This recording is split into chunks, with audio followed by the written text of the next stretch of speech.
Hello friends, എല്ലാവർക്കും പുതിയൊരു വീഡിയോയിലേക്ക് സ്വാഗതം. ഇപ്പോൾ മാങ്ങയുടെ സീസൺ ആയതുകൊണ്ട് തന്നെ മിക്ക വീടുകളിലും മിക്ക മലയാളികളും ഈ മാമ്പഴ പുളിശ്ശേരി ഉണ്ടാക്കാറുണ്ടല്ലേ. അപ്പം എല്ലാവർക്കും ഉണ്ടാക്കാൻ അറിയാം, എന്നാൽ തന്നെ ഞാനൊന്ന് കാണിക്കുന്നതേ ഉള്ളൂ, ഞാൻ ഉണ്ടാക്കുന്ന രീതിയിൽ കേട്ടോ. അതിനുവേണ്ടി 2 പഴുത്ത മാങ്ങ ഞാൻ എടുത്ത് വെച്ചിട്ടുണ്ട്. ഇത് വീട്ടിൽ തന്നെ ഉണ്ടായതാണ് കേട്ടോ. അപ്പോൾ ഇതിൻ്റെ പേര് കറക്റ്റായിട്ട് എനിക്ക് അറിയത്തില്ല. ചിലർ ഓമയ്ക്ക മാങ്ങ എന്ന് പറയുന്നു, ചിലർ പേരയ്ക്ക മാങ്ങ എന്ന് പറയുന്നു. എന്നാൽ കറക്റ്റ് പേര് നമുക്ക് അറിയത്തില്ല കേട്ടോ. അപ്പം ഞാൻ ഇത് ചെത്തിയെല്ലാം എടുത്തിട്ട് ചെറിയ കഷ്ണങ്ങളാക്കി അരിഞ്ഞെടുക്കുകയാണേ. അപ്പോൾ കഴിഞ്ഞ വർഷങ്ങളിലൊക്കെ മാമ്പഴ പുളിശ്ശേരി ഉണ്ടാക്കാൻ ഇത് ചെറിയ മാങ്ങ ഉണ്ടല്ലോ, വീട്ടിലുണ്ടാവുമായിരുന്നു. ചെറിയ മാങ്ങ, പഞ്ചസാര മാങ്ങ എന്നോ ശർക്കര മാങ്ങ എന്നൊക്കെ പറയത്തില്ലേ. കാരണം മാംസമൊന്നുമില്ല, മാങ്ങാണ്ടി മാത്രമേ ഉള്ളൂ. നമ്മൾ ആ തൊലി ഉരിച്ചിട്ട് ഡയറക്റ്റായിട്ട് ചെത്തൊന്നും വേണ്ട, ഡയറക്റ്റായിട്ട് നമുക്കത് കറി വെക്കാൻ എടുക്കാം. അപ്പോൾ ആ മാങ്ങ ഇപ്രാവശ്യം ഉണ്ടായിട്ടില്ല. ഇതിന് നല്ല ടേസ്റ്റ് കേട്ടോ. ആ മാങ്ങ കറി വെക്കാൻ എടുക്കുമ്പോൾ ആ കറിക്കകത്ത് മാങ്ങാണ്ടി എടുത്ത് ഊറി തിന്നാനൊക്കെ നല്ല ടേസ്റ്റാണ്.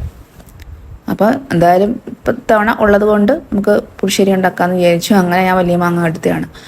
അപ്പോൾ അത് രണ്ടും ഞാൻ ചെത്തിയിട്ട് അത് അരിഞ്ഞ് ഞാനൊരു ചട്ടിക്കകത്തിട്ട് വെക്കുകയാണ്. ഇത് വേവിക്കാൻ വേണ്ടിയാണ് കേട്ടോ. ഇനി ഇതിലേക്ക് 1 ടീസ്പൂൺ മുളക് പൊടിയും പിന്നെ ഒരു 1/2 ടീസ്പൂണ് മഞ്ഞൾപ്പൊടിയും പിന്നെ ആവശ്യത്തിന് ഉപ്പും പിന്നെ കുറച്ച് വെള്ളവും കൂടെ ഒഴിച്ചിട്ട് നമുക്കിത് വേവിക്കാൻ വെക്കാം. മാങ്ങ ഒന്ന് മുങ്ങിക്കിടക്കാൻ പരുവത്തിൽ വെള്ളം ഒഴിച്ച് കൊടുത്താൽ മതി. എന്നിട്ട് വേവിക്കാൻ വെക്കാം. മാങ്ങ വെന്ത് കഴിയുമ്പോൾ തേങ്ങ അരച്ച് ചേർക്കണം. അതിന് വേണ്ടി ഞാൻ 2 ടേബിൾ സ്പൂണ് തേങ്ങ എടുത്തിട്ടുണ്ട്. പിന്നെ അതിലേക്ക് ഒരു 1/4 ടീസ്പൂണ് ചെറിയ ജീരകം എടുത്തിട്ടുണ്ട്. പിന്നെ 5-6 ചുവന്നുള്ളിയും കൂടെ എടുത്തിട്ടുണ്ട്.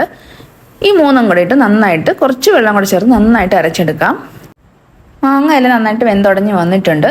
അപ്പോൾ മാങ്ങ വേവിക്കാൻ വെക്കുമ്പോൾ അത് ഹൈ ഫ്ലെയിമിൽ വെച്ചിട്ട് തിളച്ചതിന് ശേഷം ലോ ഫ്ലെയിമിലോട്ട് മാറ്റിയിട്ട് വേണം ഇത് വേവിക്കാൻ വെക്കാൻ. അല്ലെങ്കിൽ ചിലപ്പം ഇത് ചട്ടിയിൽ അടിയിൽ കരിഞ്ഞ് പിടിക്കാൻ ചാൻസ് ഉണ്ട് കേട്ടോ. അതുകൊണ്ട് ലോ ഫ്ലെയിമിൽ വെച്ച് വേണം വേവിച്ചെടുക്കാൻ വേണ്ടി. ഞാൻ തവി വെച്ച് നന്നായിട്ട് ഉടച്ചെടുക്കുകയാണ്. ഉടച്ചെടുത്തതിന് ശേഷം നമുക്ക് അരപ്പ് ചേർക്കാം. അപ്പോൾ ആദ്യത്തെ ആ തവി മാറ്റി ഞാനൊരു കുടവൻ തവി എടുത്ത്, ഇതാണ് മാങ്ങ ഉടയ്ക്കാൻ നല്ലത് കേട്ടോ, നന്നായിട്ട് ഉടഞ്ഞു കിട്ടും. അപ്പോൾ നന്നായിട്ട് ഉടച്ച ശേഷം അരച്ച് വെച്ച തേങ്ങ ഉണ്ടല്ലോ അതും കൂടെ ചേർത്ത് കൊടുത്തു. എന്നിട്ട് ആ അരപ്പ് ജാറ് കഴുകിയ വെള്ളം കൂടി ഞാൻ കുറച്ചും കൂടെ ഒഴിച്ചു കൊടുത്തിട്ടുണ്ട് കേട്ടോ. എന്നിട്ട് കറി തിളയ്ക്കാതെ നമുക്ക് നന്നായിട്ടത് ചൂടാക്കിയെടുക്കാം. അപ്പോൾ കറി നന്നായിട്ട് ചൂടായിട്ടുണ്ട്. ഞാൻ ഫ്ലെയിം ഓഫ് ചെയ്ത് കൊടുക്കുകയാണ്. ഫ്ലെയിം ഓഫ് ചെയ്തതിന് ശേഷം നമുക്ക് കട്ടത്തൈര് ഉടച്ച് ചേർക്കാം കേട്ടോ. കട്ടത്തൈര് മിക്സിക്കകത്തിട്ട് ഒന്ന് കറക്കിയതിന് ശേഷം നമുക്കിത് ചേർത്ത് കൊടുക്കാം.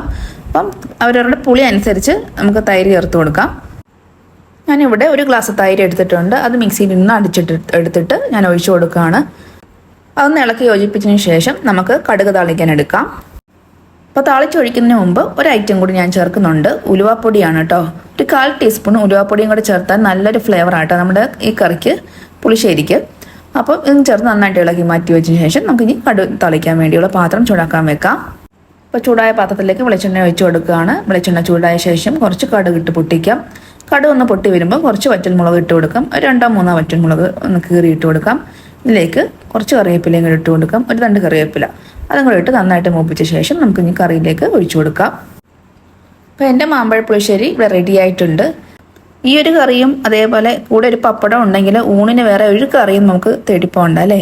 അത്രയ്ക്ക് ടേസ്റ്റാണ് ഈ മാമ്പഴ പുളിശ്ശേരിക്ക്. അപ്പോൾ എല്ലാവർക്കും അറിയാമല്ലോ, നമ്മൾ പ്രത്യേകിച്ചൊന്നും പറയേണ്ട കാര്യമില്ലല്ലോ. അപ്പോൾ വീഡിയോ ഇഷ്ടപ്പെട്ടാൽ എല്ലാവരും ഒന്ന് ലൈക്കും ഷെയറും കമൻറ്റും സബ്സ്ക്രൈബും ചെയ്യാൻ മറന്നു പോരുത് കേട്ടോ. അപ്പോൾ ഓക്കെ, താങ്ക് യു.